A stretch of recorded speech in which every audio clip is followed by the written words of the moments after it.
मेरी एज में सारे बच्चों की रुचि gilli danda, cricket, volleyball, football में हुआ करती थी और मेरी रुचि थी पैसे कमाने। और कौन सी क्लास में? छठी क्लास। अब छठी क्लास में मुझे पैसे गिनना भी नहीं आता था, लेकिन पैसों में रुचि क्यों थी? क्योंकि माँ बाप के अंदर जब भी झगड़ा होता था तो उसकी वजह पैसा होती थी।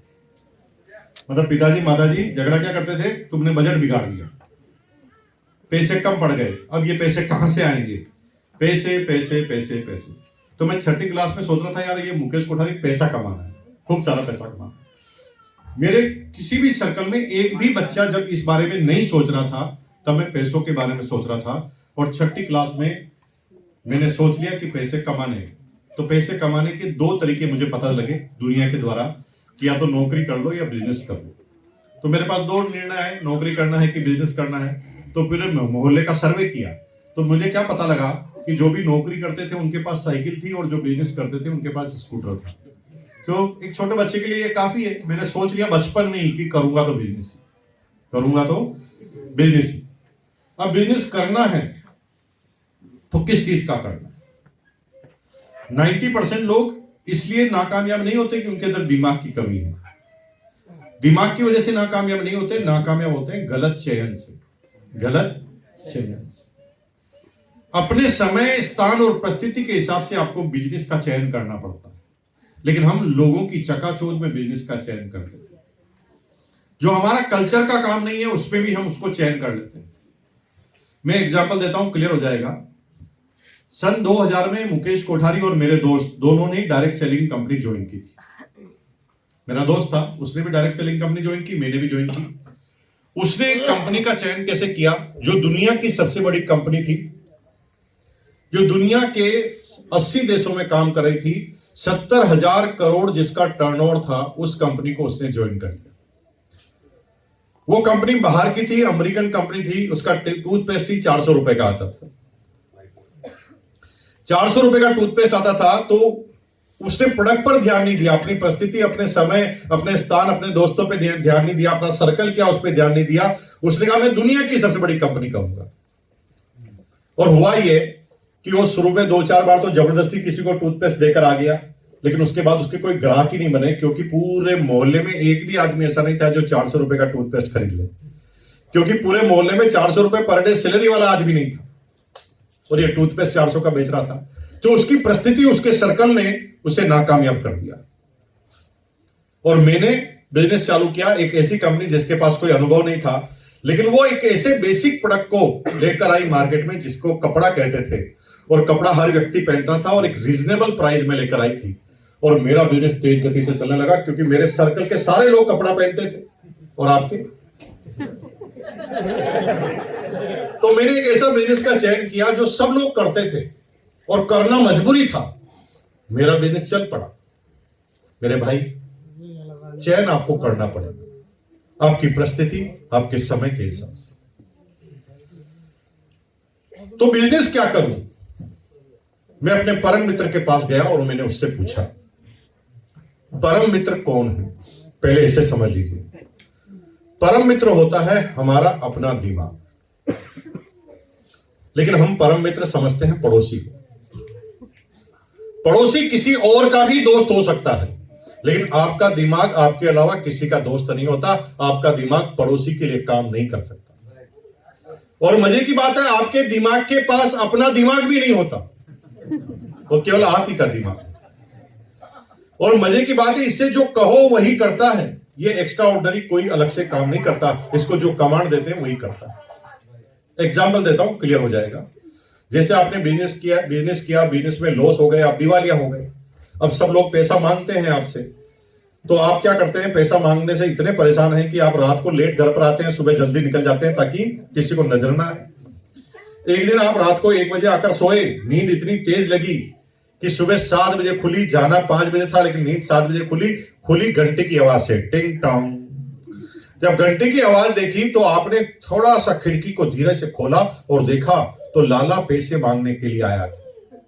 आप डर गए, आप परेशान हो गए, पसीना आ गया और आपने अपने परम मित्र से पूछा, परम मित्र कौन है? दिमाग से पूछा, अरे लाला पैसे मांगने आ गया, कैसे बचूं? पूछा आपने कैसे बचूं। अब इसका कोई दिमाग नहीं है कि ये फिर रिसर्च करेगा। आपने जो पूछा उसका तुरंत जवाब देगा। कैसे बचूं?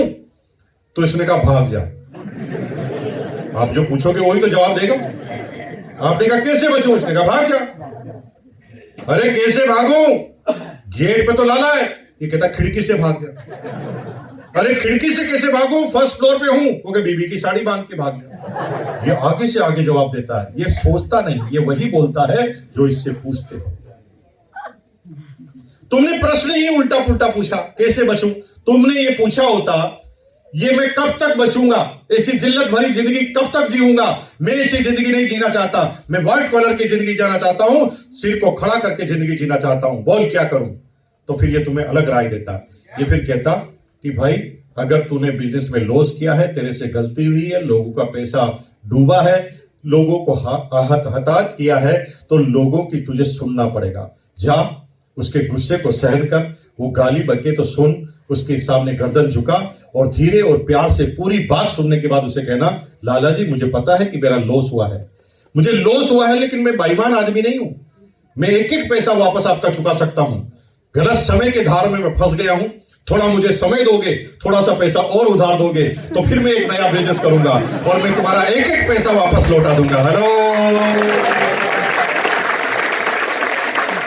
अब मजे की बात है, लाला के पास इसके अलावा कोई ऑप्शन ही नहीं। लाला तुम्हें मार देगा तो एक भी रुपया नहीं मिलेगा। तुम्हें जिंदा रखने में ही उसका फायदा और उसका अलग है फायदा नहीं। तो जो पूछोगे वो जवाब देगा। गलत पूछोगे तो गलत जवाब मिलेगा, सही पूछोगे तो सही जवाब। तो मैंने परम मित्र के पास गया। मैंने कहा भाई क्या बिजनेस करूं? तो परम मित्र ने कहा भाई तेरे सारे ग्राहक कौन से? मैंने कहा सारे ग्राहक मेरे 6ठी 7वीं 8वीं क्लास के बच्चे। तो सारे 6ठी 7वीं 8वीं क्लास के बच्चे किस लिए काम करते हैं? पतंग उड़ाते हैं। तो मैंने कहा फिर पतंग का बिजनेस कर ले। दिमाग नहीं का पतंग का बिजनेस कर ले, क्योंकि सारे बच्चे पतंग उड़ाते। पतंग का बिजनेस करना ठान लिया, लेकिन पता चला कि पतंग के बिजनेस करने के लिए पैसा चाहिए, पूंजी चाहिए। तो पूंजी कहां मिलेगी? सब लोगों से मांगी, सबने मना कर दिया। बहुत छोटा है, अभी कहां पैसा करेगा, मना कर दिया। तो अपने परम मित्र के पास गया और मैंने कहा यार कोई पैसा नहीं देता, कहां से लाऊं पैसा? तो परम मित्र ने कहा कोई देगा भी नहीं, तेरी एज ही नहीं है, तेरे अंदर वो सिंसियरिटी नहीं कि तुझे कोई पैसा देगा। तुझे कोई पैसा नहीं देगा, तुझे तेरा पैसा खुद इकट्ठा करना पड़ेगा। मैंने कहा कैसे करूं? वो खाता ना रोज टॉफी, मत खा। उसने ही आइडिया दे दिया और मैंने उस दिन से टॉफी खाना बंद कर दिया। 3 महीने तक एक भी टॉफी नहीं खाई। धीरे धीरे ये खबर पूरे क्लास में फैल गई। क्लास के बच्चों ने मेरा नाम रख दिया कंजूस मक्खी चूस, क्योंकि मैं जब उनके सामने टॉफी नहीं खाता था तो उन्होंने नाम रख दिया। ठीक उसी तरह आपके पड़ोसी को पता नहीं है जब सुबह टाई पहनकर आप निकलते हैं तो ये क्या करने जा रहा है, तो वो भी तुम्हारा नाम रख देता, आरसीएम आ रहा है, आरसीएम जा रहा है। बेचारे उसको भी पता नहीं है, मेरे दोस्तों को भी पता नहीं था। उन्होंने कहा ये कंजूस मक्खी चूस है, उसे मेरा उद्देश्य पता नहीं। लेकिन मैं परेशान नहीं होता था, क्योंकि मेरा टारगेट मेरे सामने था, पैसे इकट्ठे करने थे, पतंग की दुकान लगानी थी। लेकिन कुछ लोगों का जन्म ही आपके जीवन को परेशान करने के लिए ही होता है। खास तौर से मेनका का नाम आपने सुना होगा। वो तपस्या भंग करने के लिए ही आते हैं। वो भगवान अल्लाह के द्वारा भेजे जाते हैं कि जा बेटा इसको जाकर परेशान कर, कितना जल्दी तू परेशान कर सकता है। मेरे लिए भी भगवान ने एक बच्ची को जन्म दिया था जिसका नाम था ललिता राजपूत। वो मेरी क्लासमेट हुआ करती थी। उसको पता चल गया कि मैं टॉफी नहीं खाता हूं, तो उसको मुझे चिढ़ाने में बहुत मजा आता था। वो अपने ज्योमेट्री बॉक्स में हमेशा एक लॉलीपॉप रखा करती थी। अपने ज्योमेट्री बॉक्स में हमेशा एक लॉलीपॉप रखा करती थी। जूही में उसके सामने जाता था और रेपर खोलकर मेरे सामने चाटती थी, और मेरे जाते ही रेपर लगाकर वापस ज्योमेट्री बॉक्स में रख देती थी। मेरे लिए 1 महीना चलाती थी। उसके जीवन में और कोई टारगेट ही नहीं था, मैं बस इसको परेशान करना। आपके जीवन में भी ऐसे ही कई चंपालाल आएंगे जो आपको परेशान करेंगे। चिंता मत करना, सबके साथ है। गुस्सा आता है जब कोई आदमी ज्यादा बहसबाजी करता है। जब ललिता राजपूत मुझे चिढ़ाती थी तो भगवान कसम इतना गुस्सा आता था कि ललिता की बच्ची को बताऊं कि मेरे पास कितने पैसे हैं, साले तेरे से ज्यादा पैसे मेरे पास है और तेरे से बड़ी टॉफी खा मैं सकता हूं। और मैं टॉफी लेने के लिए जाता था, तभी अचानक मेरा टारगेट मुझे याद आता था। मैंने कहा यार मैं किस जगह फंस गया हूं, ललिता से मुझे कौन सी सगाई करनी है, मुझे क्या लेना देना से मैं अपने टारगेट पर अडिग हो जाता। समझाना चाहता हूं, जीवन में टारगेट रहेगा तो भटकोगे नहीं, और टारगेट नहीं रहेगा तो कोई भी आदमी आपको टारगेट बना देगा। अभी कल हम पीलीभीत से आ रहे थे, तो रास्ते में बस में आ रहे थे, क्योंकि हमारी ट्रेन 10 घंटा लेट हो गई। तो बस में आ रहे थे, वोल्वो बस के अंदर हमने क्या देखा कि कई जगह रोड का काम चल रहा था। रोड के पास जेसीबी मशीन गड्ढा खोद रही थी। जेसीबी मशीन गड्ढा खोद रही थी तो 100 आदमी केवल गड्ढे को खोदते हुए देख रहे थे। जेसीबी मशीन अंदर जाती है वो पूरी गर्दन को अंदर ले जाती, जेसीबी मशीन बाहर आती वो पूरी गर्दन को बाहर लाती, और 100 आदमी ऐसा कर रहे थे। पता है क्यों? क्योंकि वो जीवन में कोई टारगेट लेके निकले ही नहीं थे। तो जेसीबी मशीन ने टारगेट बना लिया। मैं नहीं रुका, मेरी बस वाला नहीं रुका, क्योंकि उसे दिल्ली आना था। जिसको ऑफिस जाना था वो नहीं रुका, जिसको स्कूल जाना था वो नहीं रुका। रुका वही जिसके पास कोई काम नहीं था। काम नहीं रहेगा तो कोई भी भटका देगा। तो मैंने 1 रुपया 60 पैसा इकट्ठा कर दिया 1 साल में, क्योंकि सप्ताह में एक बार 5 पैसे 7 पैसे मिला करते थे। 1 रुपया 60 पैसा 1 साल लग गया। होलसेलर के पास गया पतंग लेने के लिए, तो होलसेलर ने कहा इतनी छोटी डील नहीं करते, मिनिमम 3 रुपए चाहिए। तो मैं अपने भाई के पास गया, मैंने कहा भाई तेरे पास भी 1 रुपया 60 पैसा इकट्ठा हो गया, तू मुझे दे दे। उसने मुझे दिया कि नहीं दिया ये प्रश्न है ही नहीं। उसने मुझे दिया कि नहीं दिया ये नहीं प्रश्न है, प्रश्न ये है कि उसने इकट्ठा क्यों किया। भाई मैंने तो पतंग की दुकान लगानी थी, उसको तो कुछ लगाना ही नहीं था, फिर उसने इकट्ठा क्यों किया। जीवन में संगत का असर होता है, जैसी संगत वैसी रंगत। हमारी बहनें यहां पर बैठी है, अगर आपकी कोई फ्रेंड खाना बनाने की कला में निपुण है और आप पूरे दिन भर उसके साथ रहते हैं, तो आपके मन में वो भावनाएं आएगी ही आएगी, और खाना बनाना आप सीखेंगे ही सीखेंगे। आप आवारा मवाली के साथ रहे और आवारा मवाली जैसे गुण आपके अंदर ना आए, ऐसा संभव ही नहीं। जिन लोगों के साथ रहेंगे वैसे ही तो गुण आएंगे। दिमाग से थोड़ी कामयाब होता है, माहौल से आदमी कामयाब होता है। दिमाग तो झोपड़पट्टी में भी पैदा होता है, लेकिन बेचारे को माहौल नहीं मिलता। सारे बच्चे क्या कहते हैं, बड़े होकर केले का होलसेल कारोबार करें। दिमाग पृथ्वी को बदलने का है, चंद्रमा पर जाने का है, लेकिन आसपास के लोग बड़ा सोचने देते ही नहीं। लेकिन जो कम नंबर लाता है, लेकिन जब वो मसूरी की या देहरादून की स्कूल में पढ़ता है ना, तो वहां पर सारे बच्चे बड़ी बड़ी बातें करते हैं, सॉफ्टवेयर बना देंगे, दुनिया को बदल देंगे, चंद्रमा पर पहुंच जाएंगे। तो दिमाग कम होते हुए भी काम बड़ा हो जाता है, और झोपड़पट्टी में दिमाग बड़ा होता है और भी काम बड़ा नहीं होता, क्योंकि उसे आसपास का माहौल नहीं मिलता, संगत। जीवन में बड़ा बनना है तो संगत जोरदार कर लेना। मुकेश कोठारी की संगत ऐसी थी कि नौकरी क्लास आदमी था, सारे बच्चे काम चोर थे, फ्री हो गए, जल्दी फ्री होकर चाय की केबिन पर जाकर बैठ जाते थे। लेकिन मैं बीसी छाबड़ा जी की संगत में आ गया। जब जेब में पैसा होता है सब पूछेंगे आप कैसे हैं, जब आपकी जेब में थोड़े से पैसे, पूरी दुनिया बड़ी बड़ी रिश्तेदारियां निकालने के लिए आपके घर पर आ जाएगी। आप हमें नहीं जानते, हम आपके जीजा के साले के भतीजे। हेलो, पैसे लेकर तो आओ, पूरी दुनिया आप तुम्हारे पास आएगी, तुम्हारे चरणों में आएगी।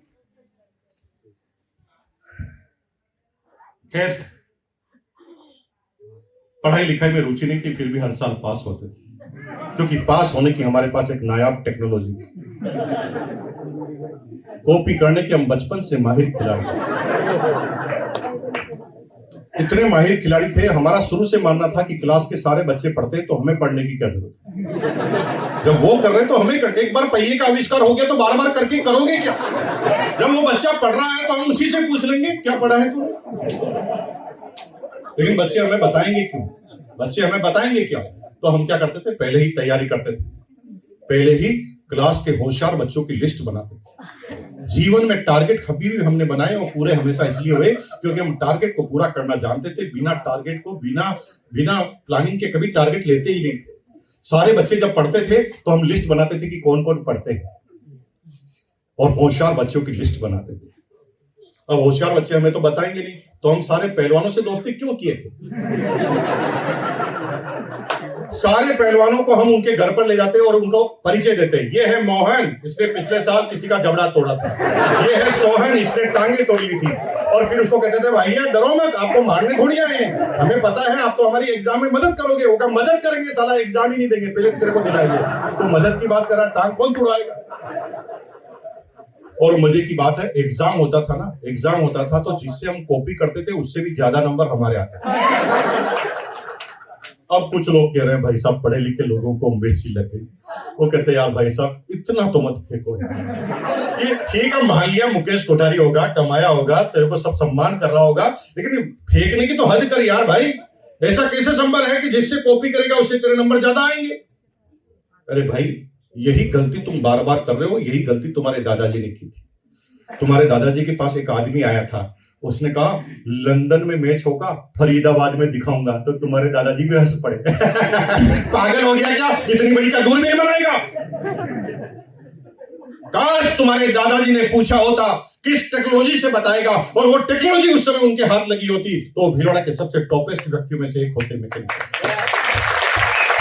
लेकिन उन्होंने हंस लिया, और तुम भी मेरे पर हंस रहे हो। अरे तुम पूछते तो बताता ना कैसे आते। ऐसे थोड़ी आता।